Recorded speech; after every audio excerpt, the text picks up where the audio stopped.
day 2 of AES. We're here on the Waves booth with Luke, who's going to show us this wonderful new plugin, the Greg Wells vocal treatment, I guess you call it. That's right. It looks to have very few controls, but apparently it does quite a lot. Exactly right, Paul. Thanks for coming by the booth as always. The Greg Wells plugins that we're going to do are going to be the latest artist signature bundle.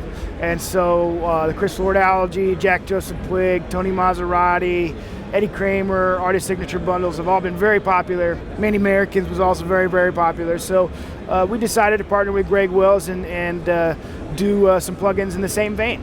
So like all the other artist signature plugins, the concept is go to their studio, model their usually fairly complex signal paths for a given instrument type, and then build it into a plugin in a really easy way to utilize, right?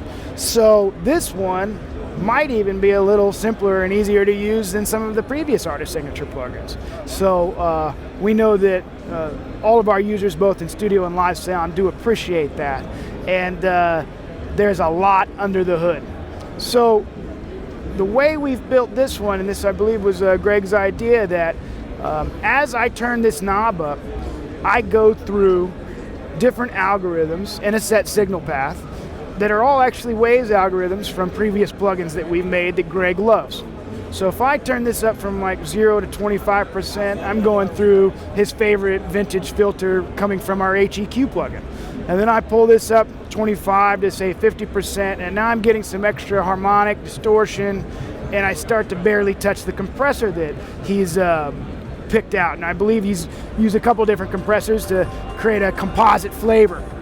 And then we are going all the way up, and we're noticing a gain. We do have a gain reduction meter built into the plugin, and all the way up, there's a lot of saturation. There's some nice sounding EQ, and there's a fair amount of compression too. So you can make it go and make it be as subtle as you want or as aggressive as you want.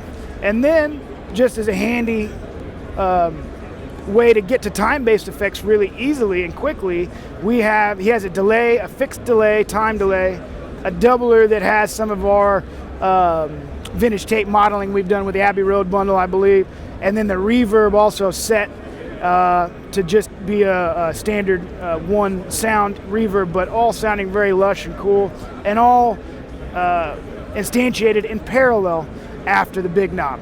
Okay. What I'll say also, Paul, is that look out for another couple of plugins that'll be added to this bundle hopefully in the next 30 to 45 days. The drum-centric and the guitar-centric. That's great, thanks Luke. No problem. Brilliant. Yeah.